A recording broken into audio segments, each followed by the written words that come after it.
If you want something bad enough, you're going to go out there and get it. So I'm resilient. I fight for what I want.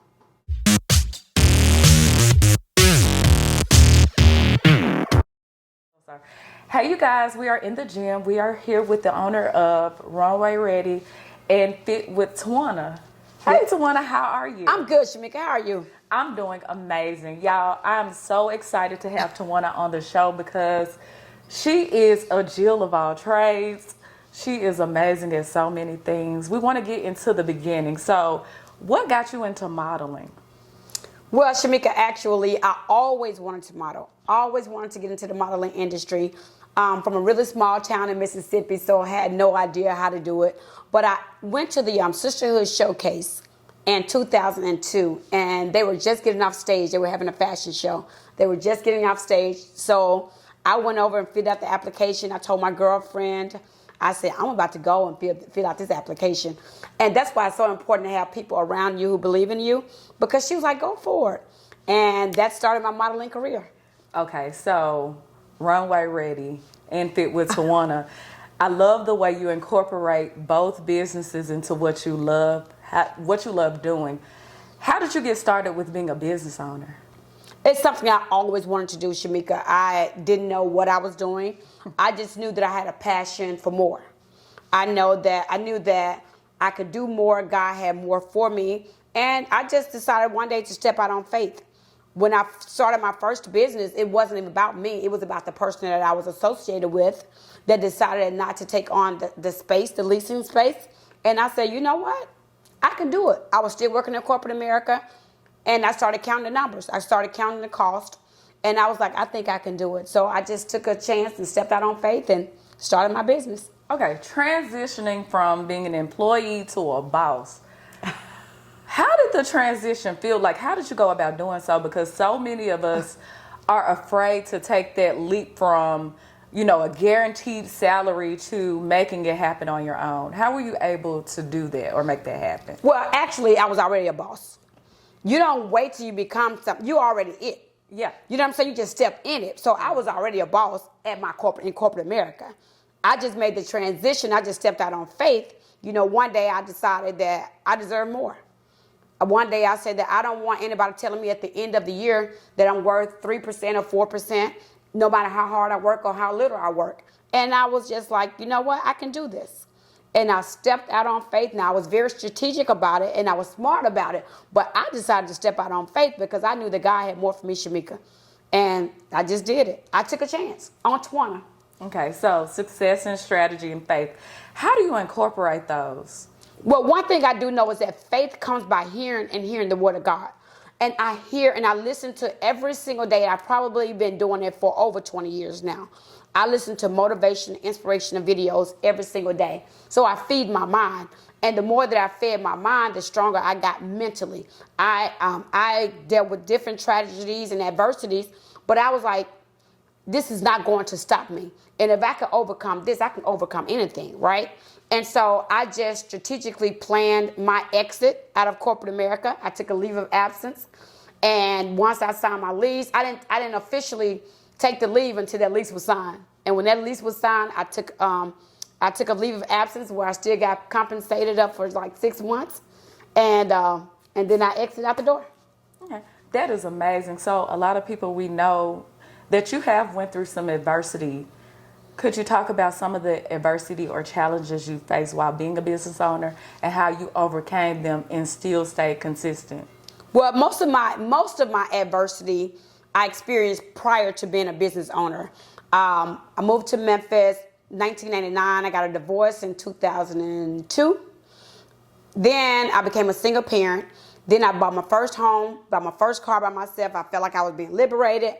And how many of you guys know, Shamika, life happens to all of us, right?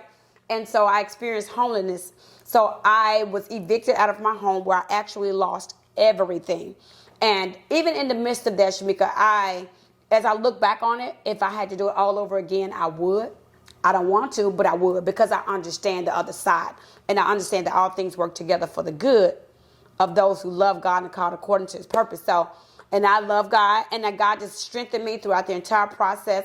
But yeah, I was homeless, Shamika. I went through bad credit score. I had a 523 credit score, and I worked my butt off to get it up to 823, was the highest score that I've had. So I went through it, but I kept fighting and kept fighting. Like Les Brown said, you got to be hungry.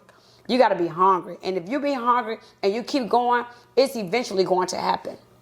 Okay, consistency. So Consistency, yes. we know not everyone has consistency. Where did this come from? Have you always been like this, or was it something that evolved as you got older? I think I already, like I was saying to you earlier, Shamika, I think that God has already given us, it's already on the inside of all of us. It's exposure and faith that allows us to execute, right? And so I'm from a very small town in Mississippi. I really didn't have much exposure. You know what I'm saying? So I just moved to a larger city and just stepped out on faith and continued to surround myself around positive people.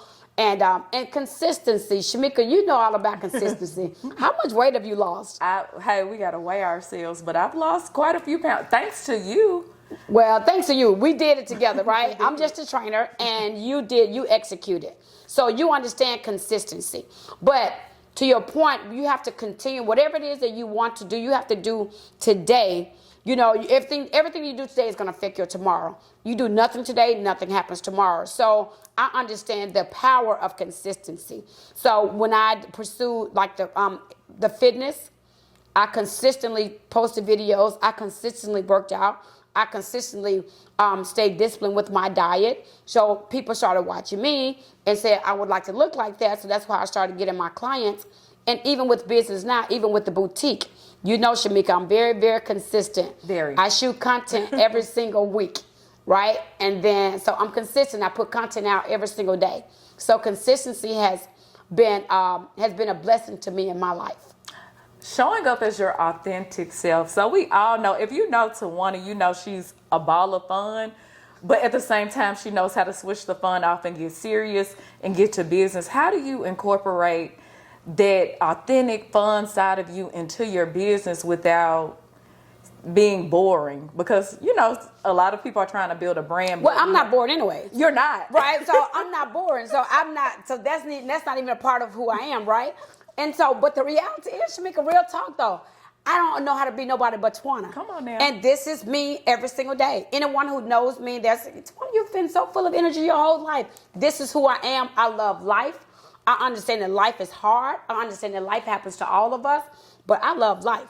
You know what I'm saying? I've worked so hard to get where I am right now. So I'm like, this energy right here, if someone comes into this space, they're going to have to add to this energy. They can't take away.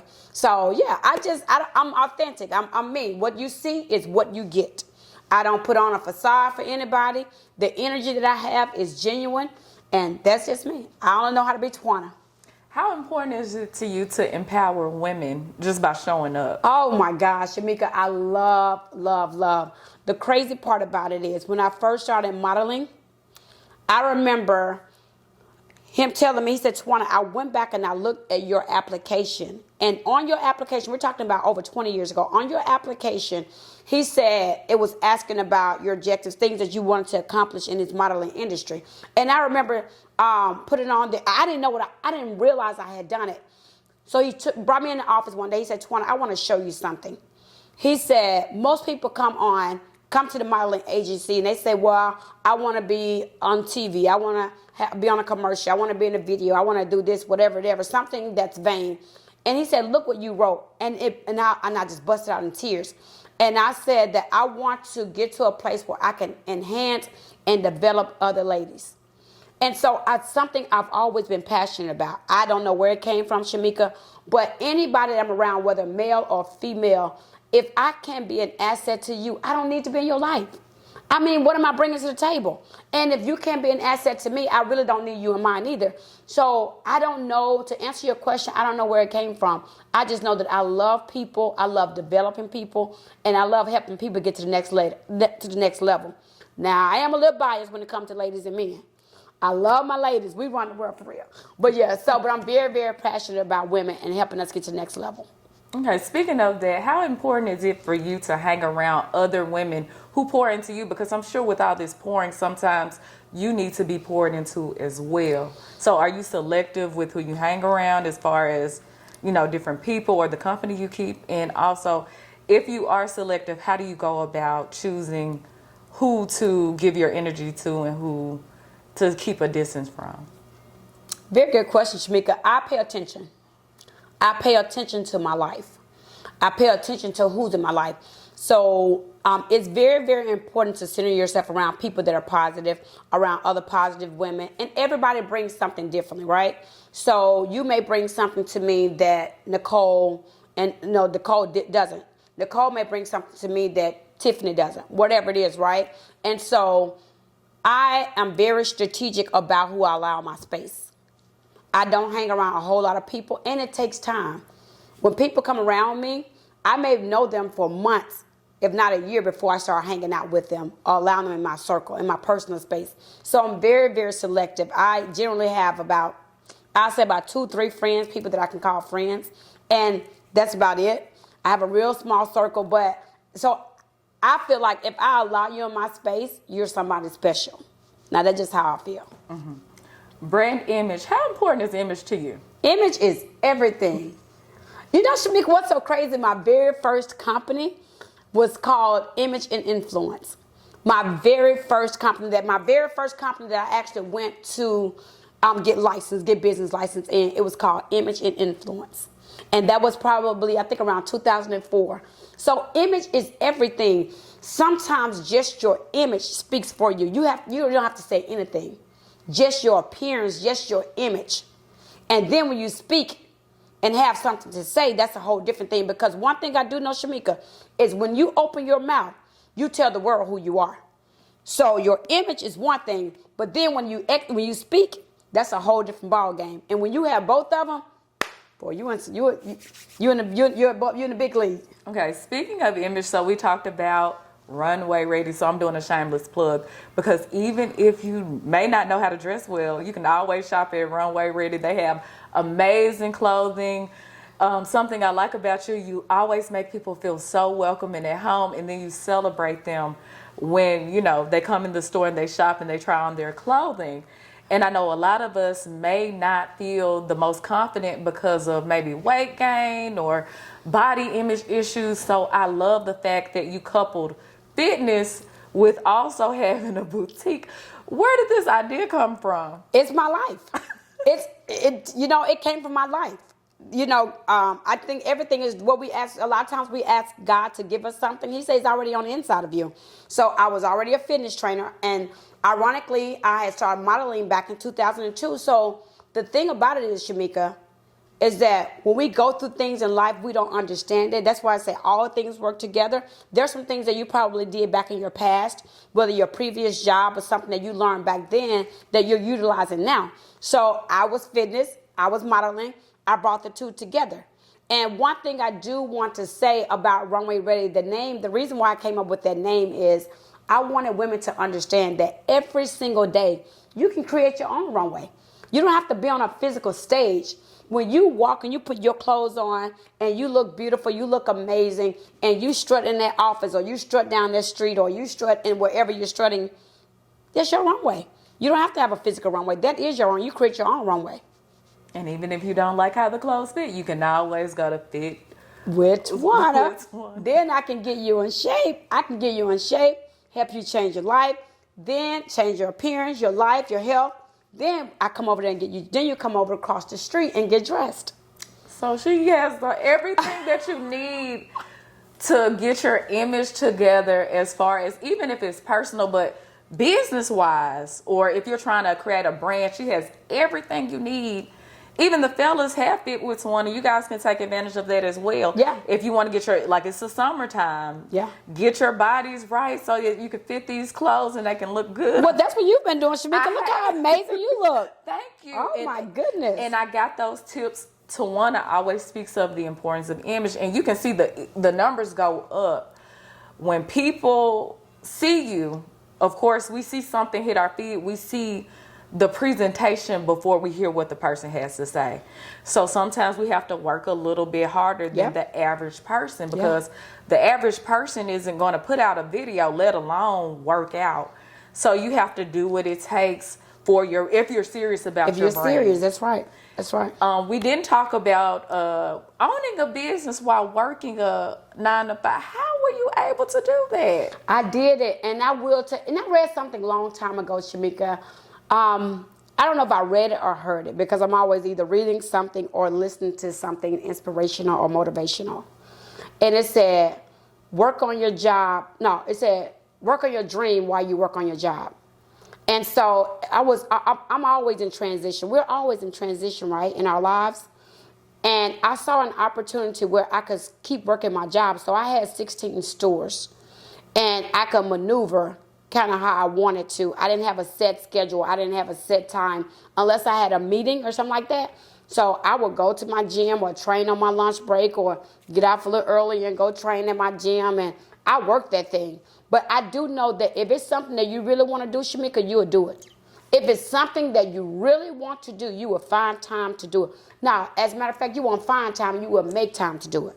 If it's something that you really want. So I had a lot of long days. When I first started, I used to get started at 5 o'clock in the morning and go work out, go get dressed for corporate America, work all day in corporate America, leave there, go to my gym, and exhausted at the end of the day, but it was worth it.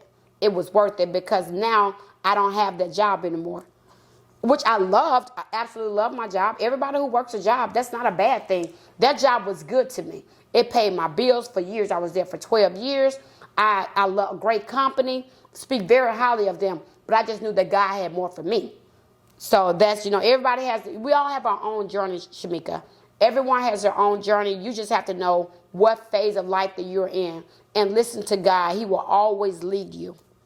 Okay, wasting time versus investing time, because I know you are a stickler for getting things done. So how would a person know, like, okay, this is a waste of time versus I'm investing my time wisely? Well, you will know. First of all, if you're a very productive person, it's going to hit your spirit. You'll be like, what am I doing? What am I doing? But the biggest thing is that you ask yourself, how is this making me better? Is this beneficial? Last night I was reading. I just took some time for myself yesterday. I was at the business, of course, and I said, you know what? Twana, go home. This is a down day. Go home and do nothing because I don't have days where I go home and do nothing. Go home and read, and whatever you want to do, you do it. And so I was reading it. It was actually kind of early yesterday, and someone reached out to me and said, hey, can I give you a call, whatever. And I said, call me tomorrow. Call me tomorrow. Because that was my time. I was reading, I was studying, I was doing what I wanted to do. Call me tomorrow. Because I could have been on the phone having a trivial conversation that could not have been productive for me. So for me, I have to choose my time wisely. Because that's the only commodity that you don't get back. How do you know how to cut it off when it's wasting time? Just cut it off. Just cut it off. Like, honestly, I have sometimes, and no shade to my sisters because I love my sisters. We have a lot of fun. But they know my schedule. They know me. They know my life. And so when they call me, they're typically saying, oh, hey, babe, where are you at the gym? Where are you at the boutique? Or what are you at home reading? My family. So sometimes my sisters, they get together and they don't even call me. And they don't call me not because they don't want me there. They want me there, but they don't call me because they know more than likely I'm not going. And so last week, it was so funny. Last week, my sister calls me and she says, hey, we're over here eating. Hey, come over here. I have something to show you. And I told my friend, so she has nothing to show me. She wants me to come where they are and let me go. But even the people that are closest to me, because they respect me and love me so much, and they know how I am about my time, they don't waste my time. And spirituality and putting God in your business. So Eric and Nathan has to put God in your business. Yes. How essential is it to incorporate God into not only everything, but specifically into your business? Well, if he's in your life, he's in your business. If he's in your life, he's in your relationship. And if he's in your life, he's in your house. If he's in your life, he's in every aspect of your life. And God is in every aspect of my life. So I don't compartmentalize my life where God is. Like, you know what, he cool over here, but he really in my business. No, he's really in my life. That's why he's really in my business.